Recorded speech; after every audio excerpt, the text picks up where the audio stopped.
જય હિન્દ મિત્રો. Home ministry દ્વારા એક નોટિફિકેશન બહાર પાડવામાં આવી છે.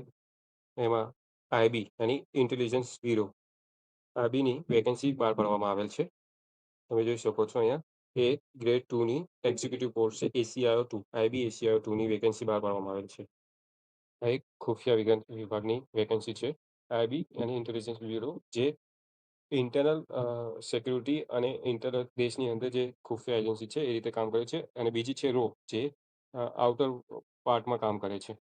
તમે જોઈએ તો ટોટલ વેકેન્સી છે 3717 વેકેન્સી છે.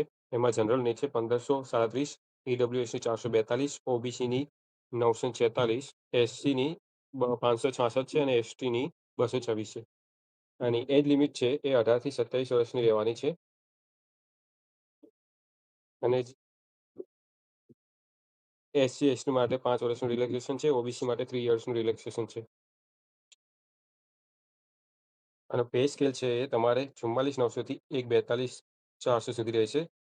આમાં તમારે 20% એક્સ્ટ્રા એલાઉન્સ મળે છે, સ્પેશિયલ સિક્યુરિટી એલાઉન્સ. એટલે ટોટલ તમારી સેલેરી 90,000 થી 1 લાખની આજુબાજુ થઈ શકે છે. આની જે એક્ઝામ છે એ 3 પાર્ટમાં લેવામાં આવે છે. ટિયર 1, ટિયર 2 અને ટિયર 3. ટિયર 1 માં 100 ઓબ્જેક્ટિવ ક્વેશ્ચન આવશે, એમસીક્યુ બેઝ હશે અને કોમ્પ્યુટર બેઝ હશે. સીબીટી એક્ઝામ હશે આની. કોમ્પ્યુટર બેઝ એક્ઝામ લેવામાં આવશે. એને 5 સેક્શનમાં ડિવાઈડ કરવામાં આવે છે. દરેક સેક્શનમાં 20 ક્વેશ્ચનો છે અને પર ક્વેશ્ચન 1 માર્ક્સ હશે. તો પાર્ટ એમાં કરંટ અફેર આવશે, બીમાં જનરલ સ્ટડી આવશે, સીમાં ન્યુમેરિકલ એપ્ટિટ્યૂડ મેથ્સ અને ડીમાં રીઝનિંગ આવશે. જે logical aptitude reasoning and logical aptitude એમાં રીઝનિંગ હશે અને લાસ્ટ સેક્શનમાં ઇંગ્લિશ હશે. ટોટલ થઈને તમારે 100 માર્ક્સનું પેપર રહેશે. 1 કલાક અને 60 મિનિટનો તમને ટાઈમ આપવામાં આવશે. આમાં જે ટિયર 1 માં જે ક્વોલિફાય થશે એને ટિયર 2 માં બોલાવવામાં આવશે.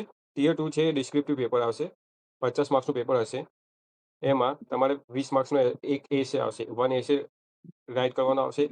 એક ઇંગ્લિશ કોમ્પ્રિહેન્શન આવશે અને બાકી પહેલાં જે એક હતું પ્રેશર રાઇટિંગ આવતું હતું એ નીકાળીને અત્યારે લોંગ આન્સર રાખવામાં આવે છે. લોંગ આન્સર રાખવામાં આવે છે. 2 ક્વેશ્ચન ઓફ 10 માર્ક્સ. એની એક ક્વેશ્ચન 5 માર્ક્સનો હશે. એવા 2 ક્વેશ્ચન હશે. એના ટોટલ 10 માર્ક્સ. એમ કરીને ટોટલ 50 માર્ક્સનું પેપર રહેશે અને 60 મિનિટનો ટાઈમ આપવામાં આવે છે એમાં પણ. ટિયર 2 અને ટિયર 2 જે ક્વોલિફાય કરશે એને ટિયર 3 માટે બોલાવવામાં આવશે. એ તમારું ઇન્ટરવ્યૂ છે. એ 100 માર્ક્સનું રહેશે.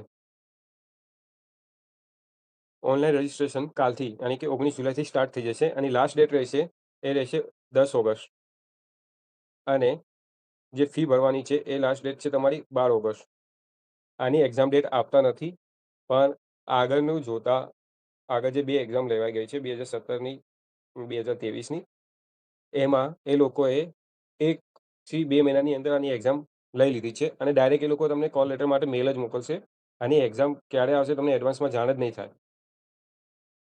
તો એક્ઝામ ડેટ એનાઉન્સ થવાની રાહ ના જોતા તૈયારી ચાલુ કરી દેજો. આની જે એપ્લિકેશન ફી છે એ 2 પાર્ટમાં ડિવાઈડ કરવામાં છે. તમારે ₹100 છે એ એક્ઝામિનેશન ફી હશે અને બીજો જે રિક્વાયરમેન્ટ પ્રોસેસ ચાર્જ છે ₹550 હશે. એમ ટોટલ દરેક કેન્ડિડેટ માટે ₹550 રિક્વાયરમેન્ટ પ્રોસેસિંગ ચાર્જ છે. એટલે ટોટલ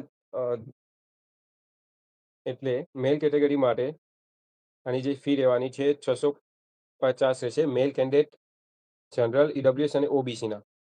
એ સિવાય જે એસસી, એસટી એમાં આવતા હોય અને ફિમેલ હોય એ લોકો માટે ₹550 ફી રહેશે ભરવાની. એટલે બંને માટે ફી તો ફરજિયાત ભરવાની રહેશે. જે ઇમ્પોર્ટન્ટ વસ્તુ હતી એ મેં તમને જણાવી દીધી છે. આ સિવાય પણ તમને કોઈ પ્રોબ્લેમ થાય અને તમને આઈબી વિશે વધુ જાણ જોઈતી હોય તો મને કોમેન્ટમાં મેસેજ કરજો. હું તમને એના માટે વિડીયો બનાવીને જણાવી દઈશ. જો બહુ લાંબુ હશે તો વિડીયો બનાવી દઈશ, નહીં તો કોમેન્ટમાં તમને આન્સર આપી દઈશ. Thanks for watching. જય હિન્દ.